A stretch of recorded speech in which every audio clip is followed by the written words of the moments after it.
তোমাদের একই হয়েছে, তোমরা আল্লাহর পথে সেসব অসহায় নরনারী ও দুস্থ শিশু সন্তানদের বাঁচাবার জন্য লড়াই করো না, যারা নির্যাতনে কাতর হয়ে ফরিয়াদ করছে।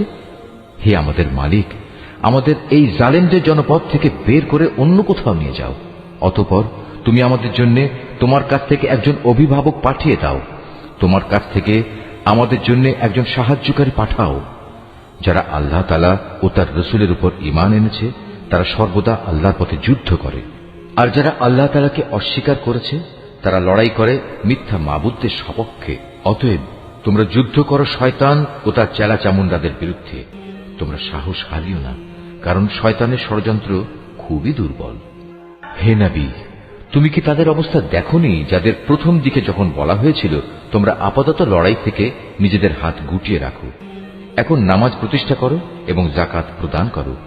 তখন তারা জিহাদের জন্য অস্থির হয়ে পড়েছিল, অথচ যখন পরবর্তী সময়ে তাদের উপর সত্যি সত্যের লড়াইয়ের হুকুম নাজিল করা হলো তখন এদের একদল লোক তো প্রতিপক্ষের মানুষদের এমন ভাবে ভয় করতে শুরু করলো যেমনি ভয় শুধু আল্লাহ তাআলাকেই করা উচিত, ক্ষেত্র বিশেষে তার চাইতেও বেশি।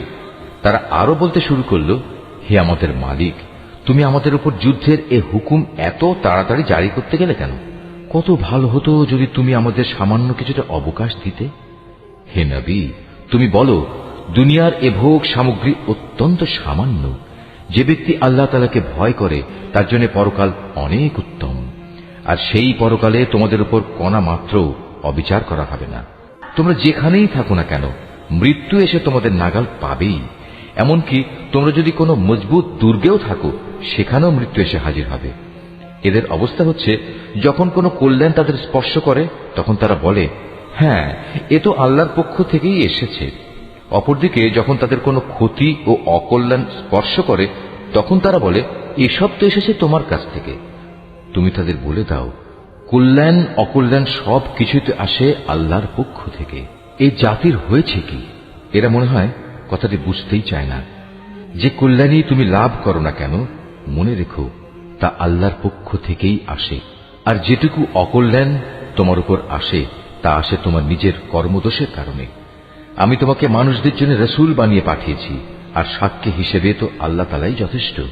যে ব্যক্তি রসুলের আনুগত্য করে সে যেন আল্লাহরই আনুগত্য করে, আর যে ব্যক্তি তার আনুগত্য থেকে মুখ ফিরিয়ে নেয় তাদের উপর মনে রেখো আমি তোমাকে প্রহরী বানিয়ে পাঠাইনি।